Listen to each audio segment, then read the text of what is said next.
हिंदू समाज में सुधार की जरूरत महसूस कर रहे थे और देश के कानून मंत्री के रूप में मिल इस अवसर का लाभ उठाना चाहते थे। पिछले 10 वर्षों से हिंदुओं के अमानवीय धार्मिक व सामाजिक नियमों में संशोधन के प्रयास चल रहे थे। ब्रिटिश सरकार ने 1947 में सर BN राव की अध्यक्षता में एक कमेटी भी बनाई जिसने देश भर का दौरा कर हिंदू नेताओं और समाज सुधारकों के विचारों को हिंदू कोड बिल का एक खाका तैयार किया।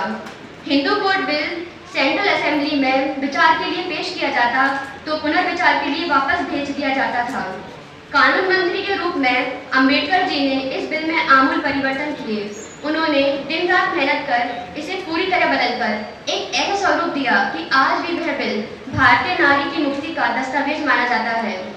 अंबेडकर तो मनु के द्वारा बनाए गए स्त्रियों के काले कानूनों को तोड़ना ही चाहते थे। हिंदू बिल के माध्यम से वे स्त्रियों को पुरुषों के बराबर सामाजिक व आर्थिक हक दिलाने के लिए कटिबद्ध थे। अंबेडकर जी ने सेंट्रल असेंबली में 1940 में प्रस्तुत किए गए हिंदू कोड बिल को बदलकर अक्टूबर 1948 में संविधान निर्मात्री सभा के समक्ष पेश किया। इस बिल पर भी उन्होंने काफी मेहनत की। हालांकि 1940 में राव कमेटी द्वारा यह बिल तैयार किया गया था जिसका मुख्य उद्देश्य हिंदू कानून की सहायता करना था। अंबेडकर जी ने इस बिल में स्त्रियों को उत्तराधिकार तथा संपत्ति में अधिकार देने की बात कही। जो ही हिंदू कोड बिल को बाबा साहेब ने हाथ लगाया, देश का रूढ़िवादी हिंदू समाज बौखला उठा।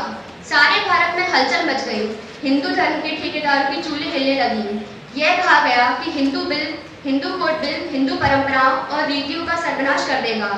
यह हिंदू परंपराओं में दखल करने का दुस्साहस है और इससे हिंदू समाज खतरे में पड़ जाएगा।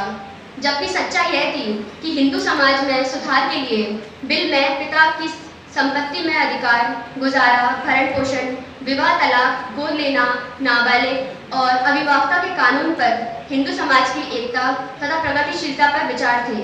इसी के साथ मैं कुछ लाइनों से अपनी वाणी को विराम देना चाहूंगी। ये शान, ये शौकत और ये ईमान ना होता, आज कोई देश में किसी का मेहमान ना होता।